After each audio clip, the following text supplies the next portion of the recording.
let's just take for a moment to the question of judicial reform. The amount of sort of, I think, disingenuous propaganda about that issue that is, promoted in the media is just mind-boggling.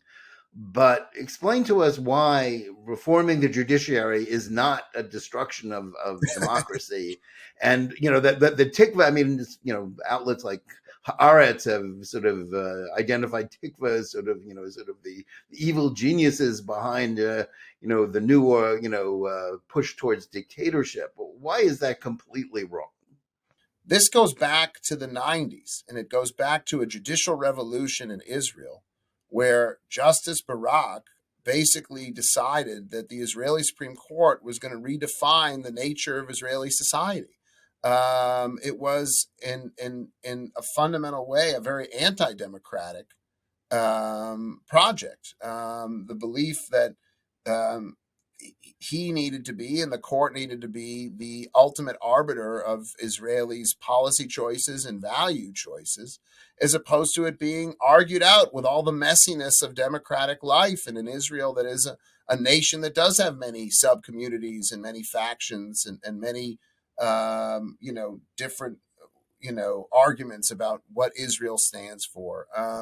And Barak took onto the court a set of powers that were, I think, wildly overreaching. And there's been an argument to try to reform and push back against that's been building over many, many years. This didn't come out of the blue.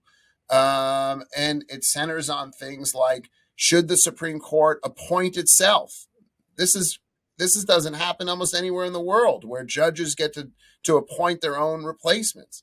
It gets to issues like, what are the powers of the court to overturn legislation in the Knesset? Should the court have a kind of unlimited power to simply decide that everything is a judicial matter as opposed to a policy or political matter and impose its own will on the country? It has to do with how powerful are the legal advisors within the government. Should they be able to basically overrule and dictate to cabinet ministers, who are the representatives of the electorate, what is permissible and not permissible policy? And I think many people believe that we needed to restore a sense of democratic balance in Israel by restraining the court and reasserting a proper separation of powers, a tricky matter in a nation that doesn't actually have a constitution, and where some of its quote unquote basic laws were passed, by very, very small minorities of the Knesset, in votes where half the members weren't even present. Now, you can debate the details of the reforms, and it's obviously, we're in the middle of this complicated debate, but the idea that trying to reestablish, in the name of democratic self-governance, the balance of powers in Israel is anti-democratic seems to me a very weak argument.